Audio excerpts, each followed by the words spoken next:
नमस्कार, आप देख रहे हैं जेएमडी न्यूज और मैं हूं आपके साथ कुलभूषण राजदेव।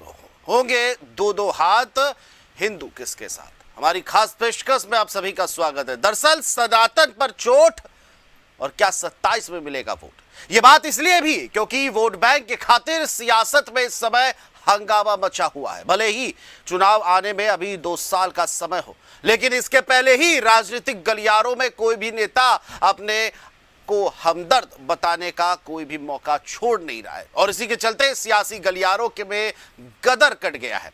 और वो क्यों हुआ है ये भी आपको बताते हैं, लेकिन इससे पहले ये समझ लेते हैं कि आखिर हंगामा क्यों है मचा। दरअसल अंबेडकर जयंती के अवसर पर नेताओं ने अंबेडकर की मूर्ति में माल्यार्पण करने के साथ साथ ऐसी जुबानी तीर चलाया कि सत्ता पक्ष भी हैरान हो गया। अखिलेश के एक नहीं बल्कि दो दिग्गज नेताओं ने बड़े बयान दिए हैं। सपा सांसद रामजी लाल सुमन के मुसलमानों के डीएनए से लेकर करणी सेना से दो हाथ समेत कई मुद्दों पर अपनी बात रखी, तो सपा के राष्ट्रीय महासचिव इंद्रजीत सरोज ने हिंदू देवी देवताओं का अपमान कर डाला, जिसके बाद से हंगामा और भी ज्यादा उग्र हो गया है। इस पर विस्तार से बात करेंगे, लेकिन उससे पहले सुनिए कि इन दोनों नेताओं ने क्या कुछ कहा है। अगर भारत के मंदिरों में ताकत होती तो मोहम्मद बिन कासिम ना आया होता। भारत के मंदिरों में ताकत होती तो महमूद गजनवी ना आया होता। भारत के मंदिरों में ताकत होती तो मोहम्मद घोरी ना आया होता और इस दुरुस्त को लूटने का काम न किया होता। जहाँ मुसलमानों से ज्यादा हिंदुओं की तादाद होती जाने वालों की, मुगलों के आने से पहले भी कहा जाए इसके नीचे ही मंदिर है। बाबा साहब डॉक्टर अम्बेडकर को जो मानते हैं उससे मैं कहना चाहूंगा, मोहल्लों में एक प्रचार कर देना तो बड़ा खतरनाक मामला है।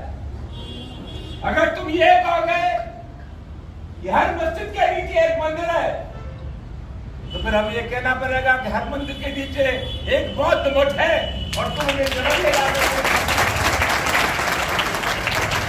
बड़े मुर्दे मत उखाड़ो, करके बड़े उखाड़ोगे तो भारी पड़ जाएगा। हमने तो 3 सेनाएं पड़ी थी, वायु सेना, थल सेना और जल सेना। अब एक नई सेना पैदा हो गई है। हमारी हाथ जोड़ के प्रार्थना है, चीन ने हमारी जमीन पर कब्जा कर दिया। हिंदुस्तान के मुसलमान ने तो कभी बाबर को अपना आदर्श नहीं माना, तो मोहम्मद साहब को अपना आदर्श मानते, दूसरे संतों को मानते, तो हजरत कुश्तिया के। जब तुम बाबर को कहोगे कि ये मुसलमान बाबर का डीएनए है, तो तुमने किसका डीएनए जरा बताना? कोई तो रायता फैला हुआ है। दोस्तों, आगे आने वाले समय में समाजवादी पार्टी के राष्ट्रीय अध्यक्ष श्री अखिलेश यादव जी 19 अप्रैल को आ रहे हैं। लड़ाई का मैदान तैयार होगा, दो हाथ होंगे।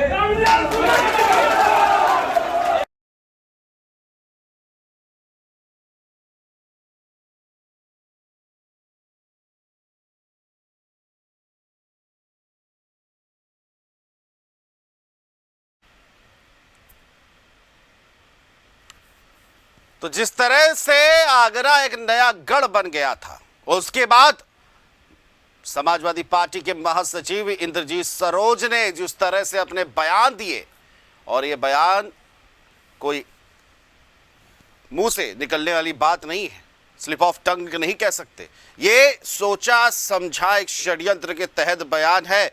और अगर दंगे हुए उत्तर प्रदेश में, कौमी दंगे होते हैं, जातीय दंगे होते हैं, तो कोई शौक मत हो जाइएगा, क्योंकि ये सब रणनीति के तहत का एक हिस्सा है। क्या अखिलेश अपने पीडीए के चलते उत्तर प्रदेश में आग लगाएंगे? बड़ा सवाल है। और इसी पर आज हम चर्चा करेंगे और हमारे साथ मेहमान जुड़ चुके हैं। मैं आप सभी से उनका परिचय करा देता हूं। हमारे साथ आशीष तिवारी जी है, भारतीय जनता पार्टी के नेता है। आशीष जी, स्वागत है आपका आज की चर्चा में। संत कुमार पासी जी हैं, समाजवादी पार्टी के नेता है। संत कुमार जी, आपका भी आज की चर्चा में स्वागत है। और विजय Tripathi ji, UP state head, वो भी हमारे साथ अभी चर्चा में जुड़ेंगे।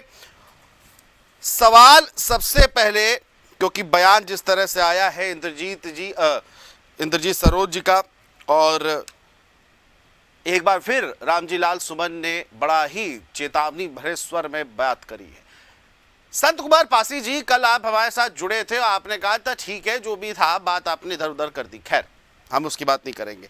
लेकिन इंद्रजीत सरोज के बयान को आप किस नजर से देखते हैं? क्या इंद्रजीत सरोज समाज में आग लगाने का काम कर रहे हैं? क्या वो चाहते हैं कि दंगे हो? क्या वो चाहते हैं हिंदुत्व के नाम से खून की लाशें बहे? संत कुमार पासी जी, इंद्रजीत सरोज जी के बयान के बारे में हमें कोई जानकारी नहीं। मैं आपको जानकारी नहीं है, आपको जानकारी नहीं तो मेरा काम है जानकारी देना, मैं दे देता हूं। सुनिए लीजिए पासी जी, सुन लीजिए, मैं जानकारी दे देता हूं। सरोज जी ने कहा कि मंदिरों में ताकत होती तो मोहम्मद बिन कासिम, महमूद गजनवी, मोहम्मद गौरी ये आ नहीं पाते। हिंदू देवी देवता सो रहे थे, उनके पास क्या हिम्मत नहीं थी? और इसके अलावा उन्होंने कहा कि ताकत सिर्फ सत्ता में होती है, सत्ता के मंदिर में ताकत होती है। मतलब उनको सत्ता की इतनी लालसा है कि कुछ भी बोले जा रहे हैं। इसके अलावा उन्होंने और क्या बयान दिया, सुन लीजिए। आंबेडकर ही हमारे भगवान है, प्रभु श्री राम नहीं। राम के नारे से कुछ नहीं होगा, जय भीम का नारा लगाओ। समाज को बांटने का काम करते हैं। इसके बाद तुलसीदास ने मुस्लिम के लिए क्यों कुछ नहीं लिखा? क्या उनकी हिम्मत नहीं हुई? उनको यह नहीं पता कि तुलसीदास कब आए थे और ये सब कब आए थे? लेकिन पूरे अगर हमने बयान, आपको मैंने जानकारी दे दी, पूरे हिंदुत्व पर जिस तरह से तलवार चला रहे इंद्रजीत सरोज, क्या आप कहेंगे? अब मैंने जानकारी आपको दे दी, अब आप बताइए पासी साहब। देखिए, अगर इंद्रजीत सरोज जी ने कहा है तो ये मतलब उनका बयान होगा कि भाई उनको उनकी आस्था मंदिरों में नहीं, उनको शक्ति नहीं दिखाई पड़ रही है तो उन्होंने कहा। अब वो किसी को रोक तो रहे नहीं है कि आप मंदिर न जाइए या आप ना मानिए, उनकी हैसियत भी नहीं है। नहीं, अब वो भाई ये हैसियत वाली बात नहीं, हैसियत वाली बात इसलिए क्योंकि आप देखिए, मैं जानता हूं आप समाजवादी पार्टी के नेता है, गाइडलाइन के तहत आपको बचाव रखना है और किसी तरह काउंटर रखना है। लेकिन सामाजिक सौहार्द एक चीज होती है, समाज एक दायरा है, उसमें हम आप जैसे सब लोग रहते हैं और विभिन्न समुदाय से आते हैं, ब्राह्मण, क्षत्रिय, शूद्र, वैश्य, जैन, तमाम समझ लेते हैं। लेकिन आप किस तरह की बात करते हैं? ठीक है, कोई जय भीम का नारा लगाता है, हमें कोई दिक्कत नहीं है। कोई जय श्री राम का नारा लगाता है, हमें कोई दिक्कत नहीं है। कोई जय सिया राम का नारा लगा देता है, हमें कोई दिक्कत नहीं है। लेकिन आप अगर किसी को मना कर रहे हैं या किसी से कह रहे हैं ऐसा मत करो, हे देवी देवता क्या सो रहे थे? क्या हिम्मत नहीं थी? मतलब आप क्या किसी की आस्था पर चोट करने का आपको किसने अधिकार दे दिया? अभिव्यक्ति की आजादी के नाम पे आप किसी को कुछ बोलेंगे और आप कह देते हैं कि ये उनका बयान होगा, ये उनका होगा। अरे आप पार्टी के समाजवादी पार्टी के महासचिव है, राष्ट्रीय महासचिव, कैसे इस तरह का बयान दे सकते हैं? आप लोग जिस तरह से बातें कहते हैं कि भैया उनका बयान होगा, इनका बयान होगा, अरे आप महासचिव है, आपको ये सोचना चाहिए। आप इस तरह से नहीं कह सकते संत जी।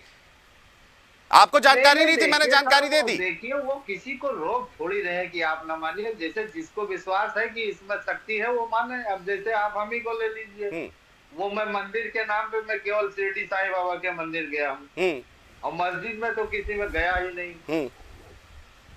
कबीरपंथी विचार से हमारा जो नहीं, तो आपको क्या लगता है ये बयान पासी जी? मैं ये जानना चाह रहा हूँ, राम जी का नारा ना लगाइए, राम जी के नारे से कुछ नहीं होता, जय भीम का नारा लगाइए।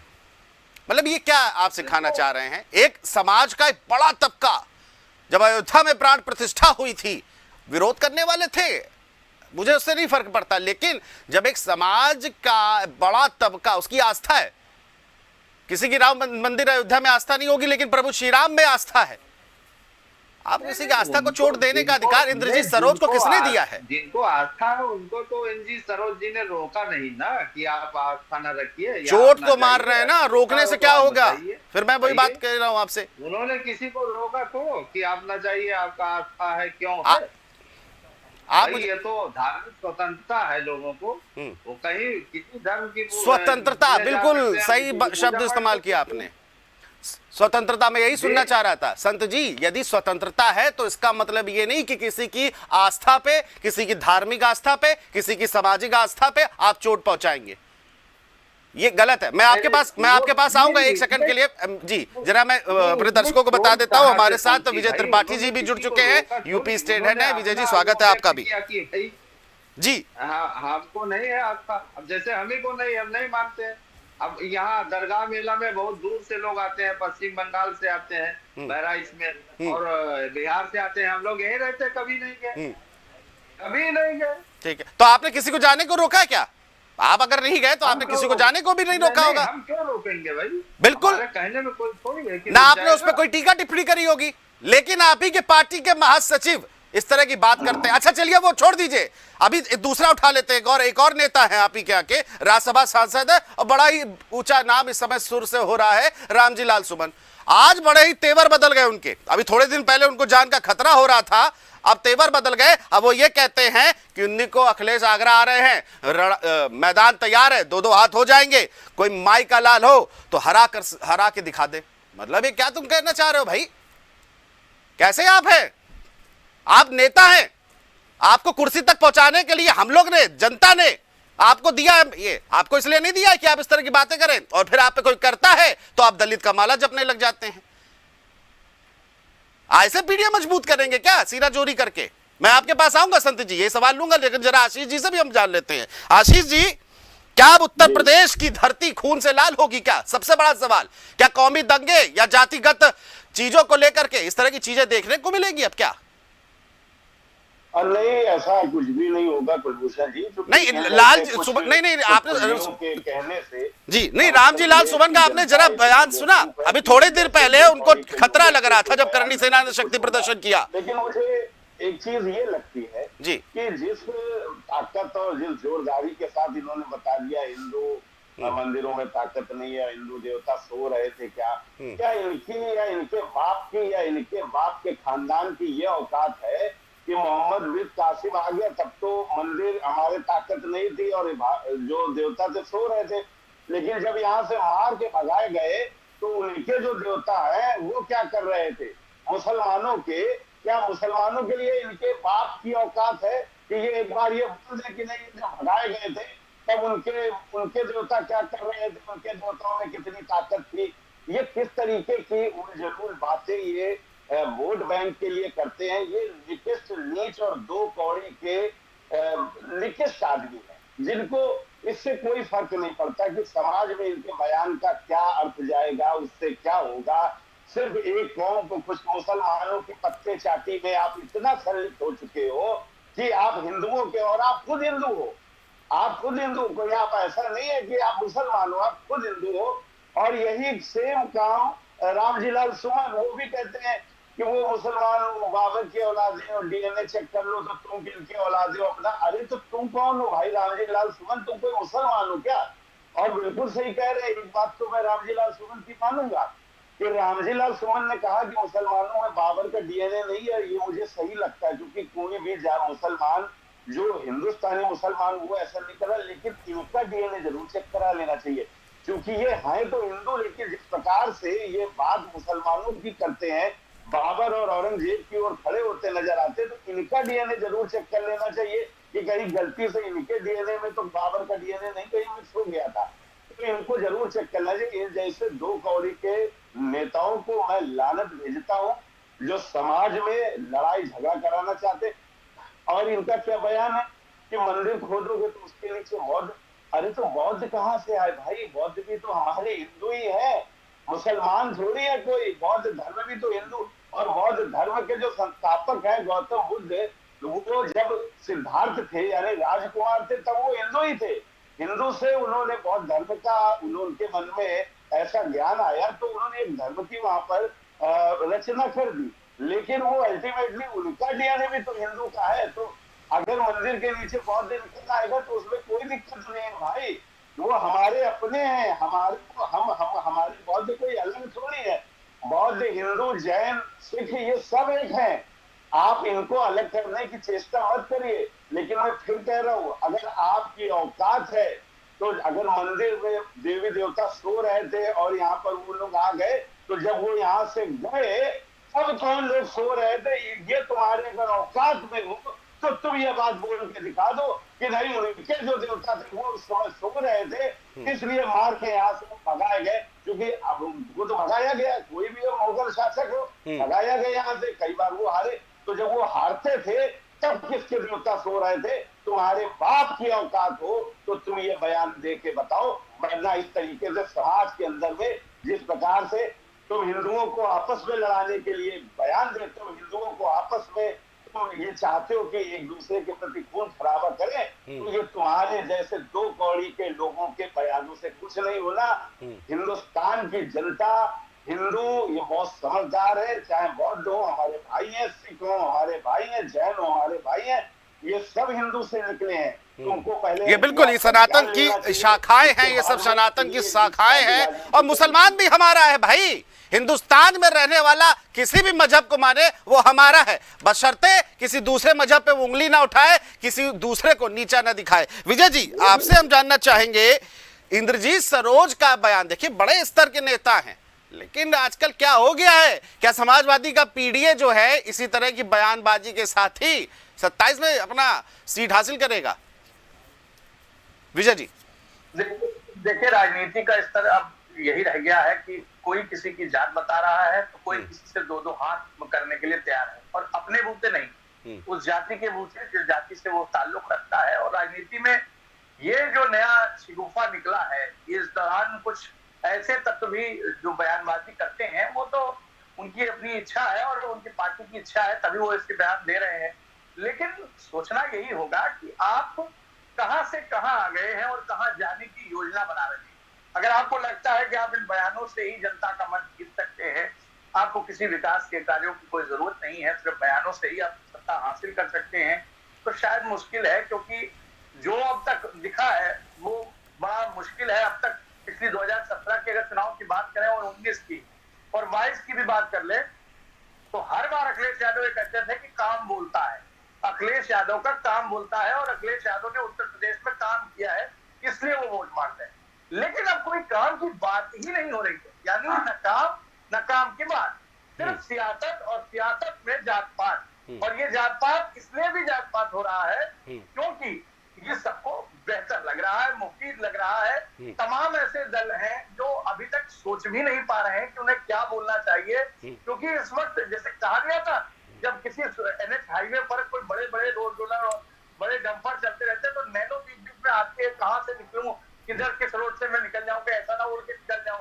तो बसपा और कांग्रेस का वो हाल हो गया है, तो वो तो कुछ कर नहीं पा रहे। लेकिन समाजवादी पार्टी को पता है कि अगर वो JCB लाएंगे तो हम बुलडोजर निकालेंगे, भाजपा कह रही है हम डंपर चला लेंगे। ये राजनीति का इतना ज्यादा नीचे जाना ये पार्टी के लिए नहीं चिंता, ये देश की जनता के लिए चिंताजनक बात है कि आखिरकार हम किन दलों को चुनते हैं, किन दलों के नेताओं में अपनी आस्था जता रहे हैं, जिनको हमारी चिंता नहीं है, अपने राजनीतिक भविष्य की चिंता है, राजनीतिक पार्टी की चिंता है, और पार्टी के नेतृत्व के उत्तराधिकारियों की चिंता है। ऐसे अगर पार्टी के लोग रहेंगे या नेता रहेंगे तो देश का छोड़ दीजिए, प्रदेश का भी कुछ नहीं होने वाला है।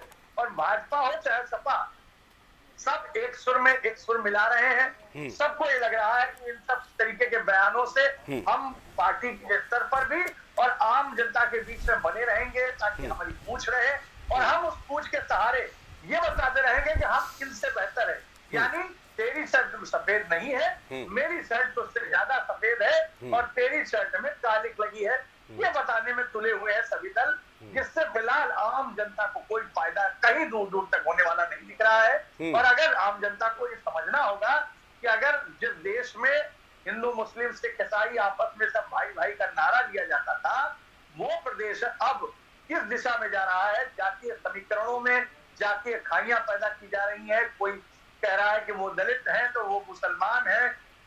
इन जातीय समीकरणों को साधने के चक्कर में हमारे प्रदेश का जातीय ताना बाना टूट रहा है, और ये थोड़ा मुश्किल होगी आने वाले समय में सभी राजनीतिक दलों के लिए। फिर एक करना किसी को बड़ा मुश्किल होगा। जहां आप संवाद की बात करते हैं, कोई दल आज भी जमीन पर उतरकर किसी जनता से संवाद करने नहीं जा रहा, उनकी समस्याएं पूछने नहीं जा रहा है, सिर्फ अपने हित की बात कर रहा है और अपने हित के लिए लोगों को बरगलाने की कोशिश कर रहा है अपने बयानों से। और वो उसके लिए तो ठीक है, लेकिन हमारे आने वाली पीढ़ियों के भविष्य के लिए बहुत चिंताजनक है। इस पर सोचना होगा कि हमें क्या इस टाइप की सियासत को आगे बढ़ाना चाहिए या फिर एक सिरे से इन तरीके की चीजों को खारिज करना चाहिए। बिल्कुल विजय जी, इस तरह की सियासत अगर बढ़ेगी तो आने वाली पीढ़ियां जो है वो फिर बयानबाजी नहीं करेंगी, वो सीधे तलवार उठाएंगी और सर कलम हो जाएगा। और सवाल वही है, देखिए मैं बीजेपी के नेता हैं और सपा के भी नेता हैं। आप दोनों से मैं एक बात कहता हूं, खासतौर से समाजवादी पार्टी के नेता से मैं कहना चाहूंगा, संत कुमार जी, आप बहुत ही सभ्यता पूर्वक शब्दों में बात करते हैं। आशीष जी भी इस बात को मानते हैं और विजय जी भी मानते हैं, और मैं बार बार आपको उकसाने की कोशिश भी करता हूं और आप पर कभी कभी गुस्सा भी हो जाता हूं कि क्या हो रहा है।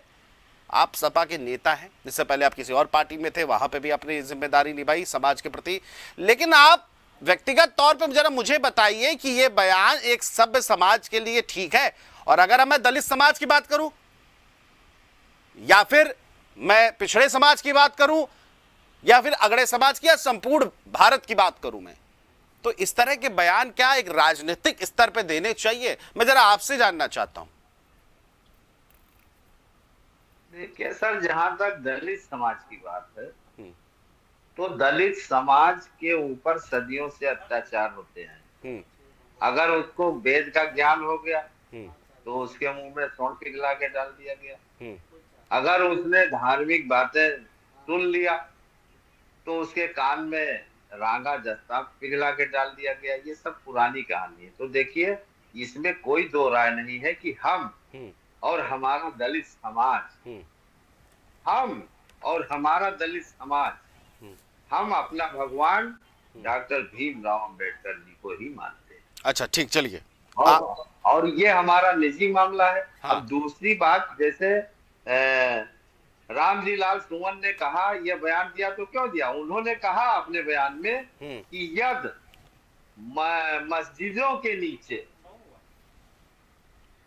यदि कोई कहेगा कि मस्जिदों के नीचे मठ है, अरे मतलब भगवान है या शिवलिंग है, तो ये कहा जाएगा कि उसके नीचे बौद्ध मठ भी है। उन्होंने ऐसे नहीं कहा कि हम ऐसे कह देंगे।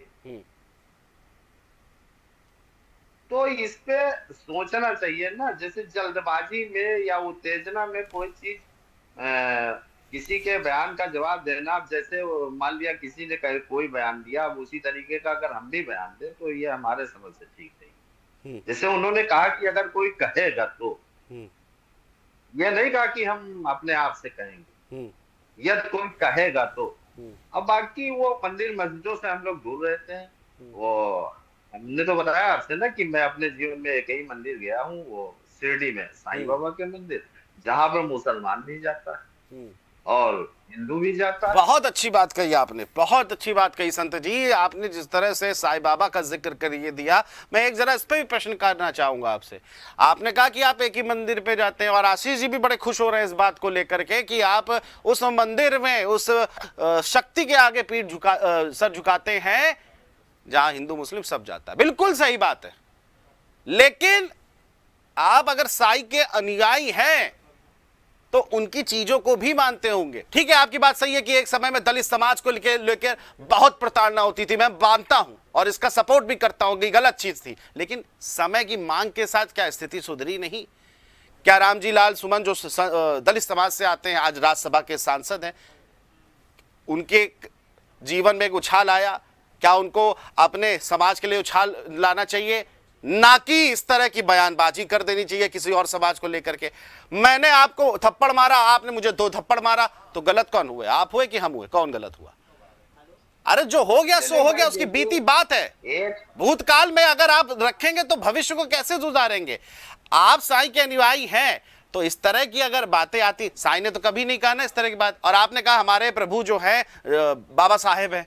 आज अगर बाबा साहब जिंदा होते और इस तरह की इंद्रजीत सरोज अगर बात करते या रामजी लाल सुमन इस तरह की बात करते, उन शर्म से वो पानी पानी हो जाते। मैं सच्चाई बोल रहा हूं, किसी को बुरा लगे तो मैं माफी मांगूंगा, लेकिन ये बात सच है। बाबा जी का जो संविधान है, जो भारतीय संविधान के एक शब्द हैं, उसमें बाबा साहब है, लेकिन आप वो नहीं मानते। सिर्फ ये राजनीतिक तंत्र बातें होती हैं। बाबा साहब ने संविधान के प्रस्तावना में भी लिखा है कि हम भारत के लोग, संविधान के प्रस्तावना में भी लिखा है कि हम भारत के लोग, न कि कोई जात धर्म। और देखिए एक बात और है सर, देखिए इस बात को देखिए, मुस्लिम समाज के लोगों को भी सम्मान देना चाहिए।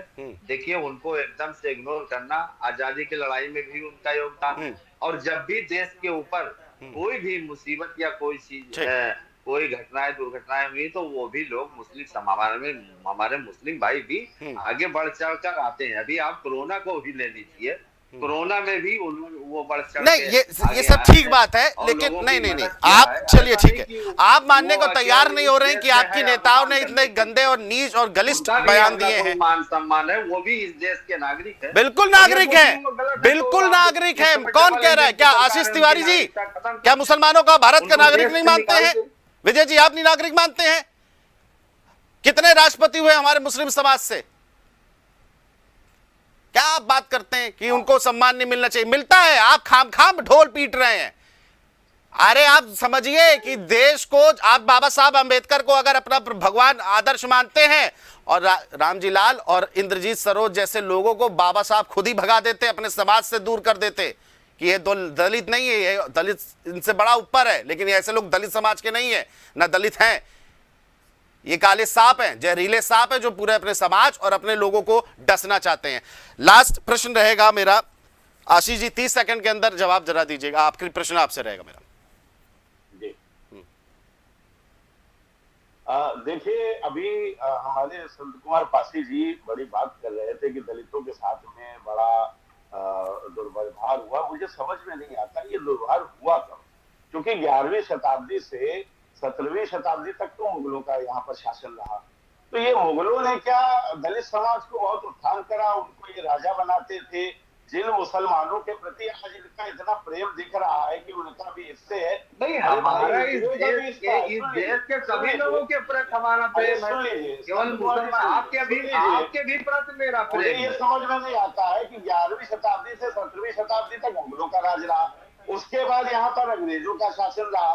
तो ये जो जिन लोगों को ये कटघरे में खड़ा करते हैं, ये कितने 100 अरब साल पहले की ये बात बताते कि नहीं, एक बार बहुत पहले, बहुत 1000 साल पहले एक बार जो है वो दलितों के ऊपर यहाँ पर जो शासन करते थे राजा, उन्होंने दिक्कत कर दी थी। अरे यार, आप 600-700 साल 800 साल मुगलों का इतिहास है, मुगलों ने क्या यहाँ पर राज करा और उसके बाद में क्या दलित हो, क्या कोई पिछड़ी जाति हो, क्या बीसी ओबीसी जनरल किसी कैटेगरी को उन्होंने बाकी रखा था?